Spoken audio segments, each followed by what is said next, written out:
Le projet suivant, donc c'est Nelly Vautrin pour Sport Cycle.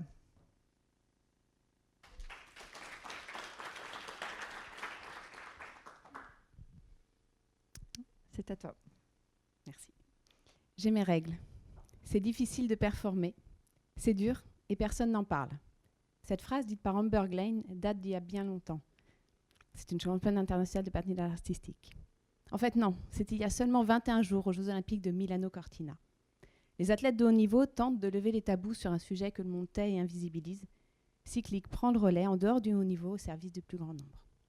Bonjour, je suis Nelly, co-directrice de Cyclique. Je vous présente Sport et Cycle, un dispositif de prévention en santé des femmes déployé au cœur des clubs sportifs.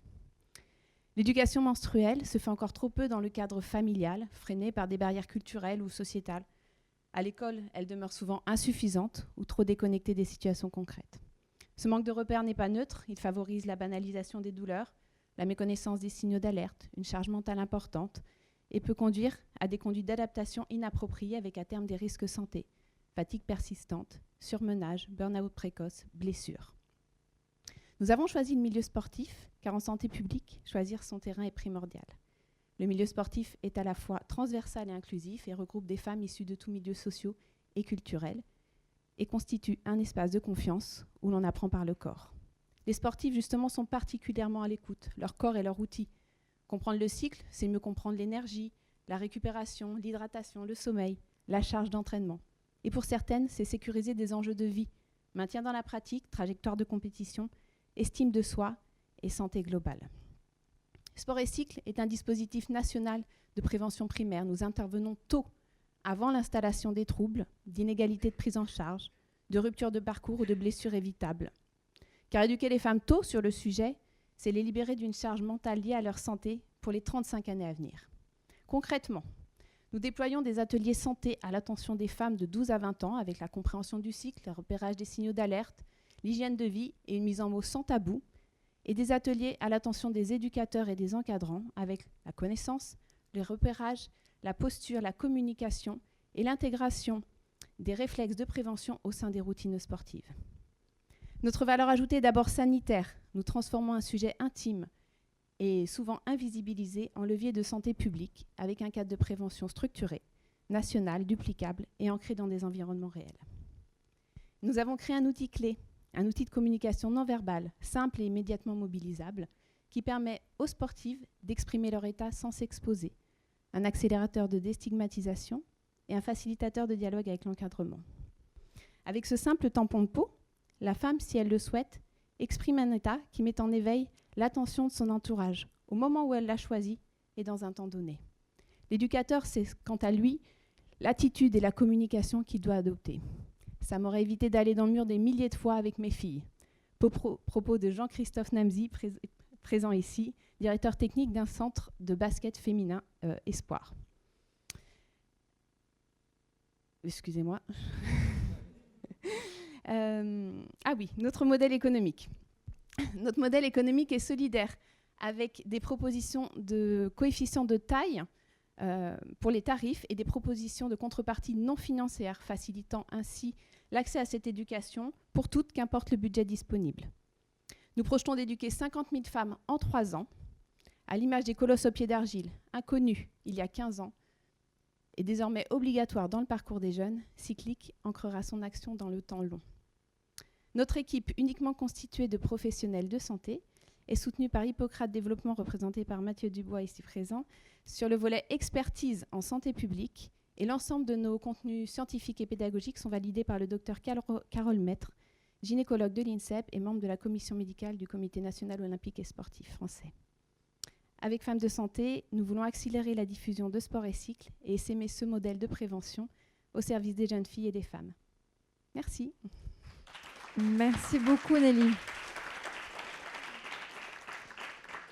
Alors, y a-t-il des questions dans la salle ?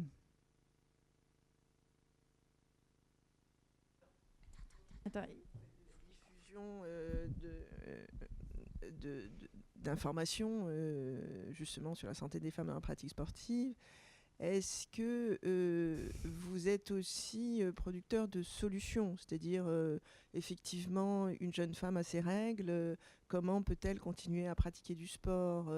Elle a une faiblesse au niveau des os, par exemple, lors de la ménopause. On sait que comment est-ce qu'on pratique le sport avec un peu plus de prévention pour protéger son squelette? Est-ce que vous êtes aussi dans la production de solutions au-delà de la transmission d'informations? Alors pour l'instant, nous sommes vraiment sur de la prévention, de l'éducation en santé pour les femmes de 12 à 20 ans, car on veut leur donner la connaissance, on veut leur donner les moyens de savoir ce qui se passe dans leur corps et justement de prévenir les blessures pour rester dans la pratique, de prévenir la charge mentale liée justement à ça. J'ai mes règles, là je dois aller au sport, oh là là, mais comment je fais?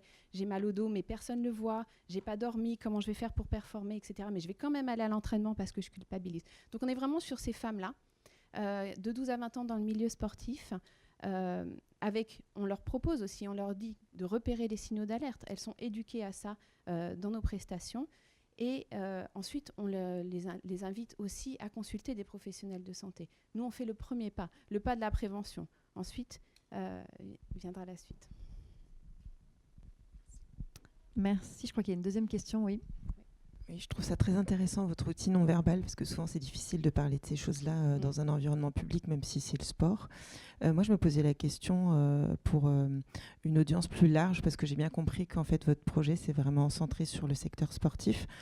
Mais on sait qu'il y a beaucoup de parents, par exemple, qui se retrouvent un peu démunis, parce que, comme on l'a dit, on trouve beaucoup de choses qui sont des fake news ou de la mésinformation sur comment accompagner en fait, les filles quand on est une mère. Et est-ce que, à terme, le fait que votre projet s'appelle, que ça s'appelle, que ça soit en lien avec le sport, est-ce que c'est limitant ou est-ce que vous pensez que ça pourrait être des choses que vous transposez à la sphère de la parentalité, compte tenu que vous adressez quand même des jeunes qui sont en âge d'être encore chez leurs parents? Alors, on a bien réfléchi à ça, mais il faut bien commencer par quelque part.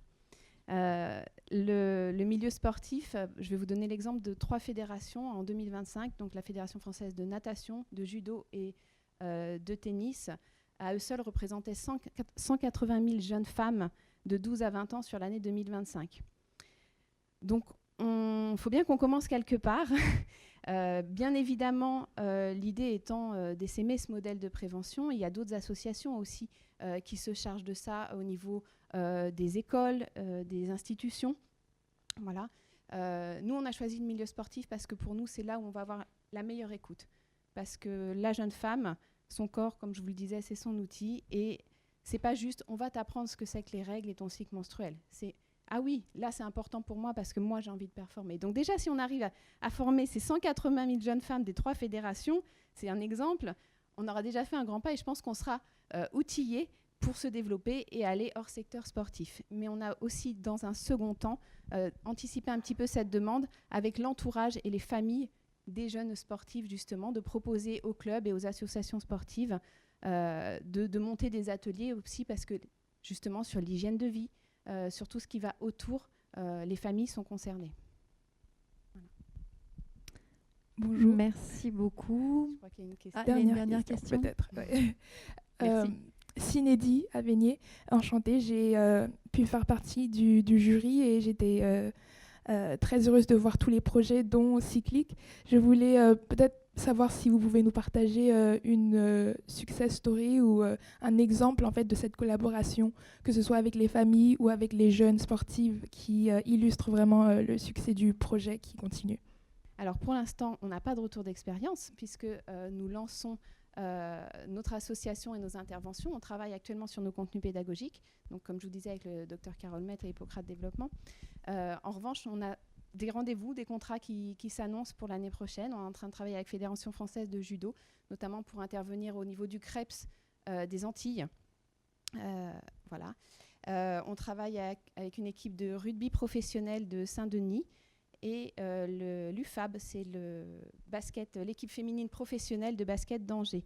Donc voilà, on a des demandes et on est en train de construire notre planning, mais pour l'instant, nous n'avons pas de retour d'expérience, à part si je vous parle de moi quand je fais du sport. Voilà. Moi j'ai une question.